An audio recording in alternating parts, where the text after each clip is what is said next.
So now that we've looked at and talked about where our tongue goes, we're actually going to move to a vocalic R. Now keep in mind, if you're still working at R all by itself, feel free to just stay and work on those. But this vocalic R is kind of when we say R, the sound but when we say the letter, we say R, which is actually the vocalic R, like far, car, dar, mar, sar. So the Jamboard within that, in the classroom link today, will have some R's to work on.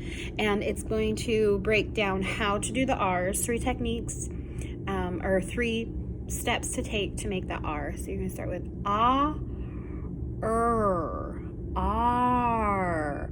So it's good when you're practicing 2 sounds together to break them apart at first. Get your bearings, figure out where your tongue's going to go for ah and and you're going to blend them together. Often I'll hold my hands out like this, ah, R. So you can show them slowly coming together. So with ah, our mouth's just open, ah, our tongue is kind of pushed down a little bit. Not a lot, but it's not right? It's ah, our jaw's loose, nothing's tight, ah, like when you go to the doctors or the dentist and they say, open your mouth, ah.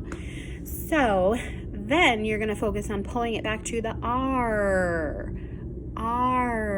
So you sort of saw my bunched R there. R. Look how much space. It's weird to look in someone's mouth, I understand. R. You can see almost all my teeth on the bottom. R. That's how far back I want you to go. So you might say R. It's hard for me to even pull my tongue up because I'm such a bunched R. R. So think about this vocalic R as you're saying the letter R. Because we don't say for the letter R, right? We call it the letter R. And then on the Jamboard, there's going to be just letters. I think there's like a B, a T, and it's going to be rhyming words that all end in R. So if you feel confident enough, if you're hearing some good R, you can move on to that, and it'll slide from B to R, bar, and then T, tar, K, R. Now for my younger kiddos, if you're not sure what the letter is or the sound that letter makes, get the help of somebody. They'll be able to help you. And if you're older, you can try it at the beginning, you can try it at the end. You can say arb, art, arc, or car, bar. Sometimes that's an easier transition into vocalic R's, because when we're saying the letter, we're already saying R. When we're saying it by itself, the sound it makes, we're saying but by the letter, we're saying R. So that's a good transition. We don't want to say ah, right? We don't want to say cow for car, or bow for bar, or ba. You want to get a really tight car. And you can close your teeth too, car. Those are some techniques you can do.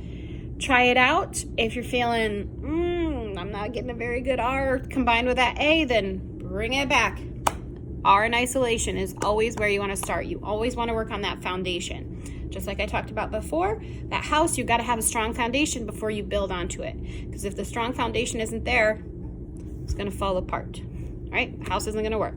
So we need that strong foundation. You can be even over dramatic about it. If that's really what you need to feel where your tongue needs to go. There's another little clip in there that talks about why R is so hard, because we don't have an anchor in our mouth. So when I'm saying t, I can say right here on that alveolar ridge, or if I'm saying right there on that alveolar ridge, or s right there behind your tongue, I have a point to really tell you where to put your tongue. Here I'm saying, okay, it's got to try to touch this, this, and this. But everybody's mouth is different. Every tongue is shaped differently. Some are narrow, some are long, some are short, some are wide. It's going to be different for everyone. Do your best. That's all I ask. You're doing great. If your best is not perfect, you obviously haven't met me. Nobody's perfect. You got this. You got this.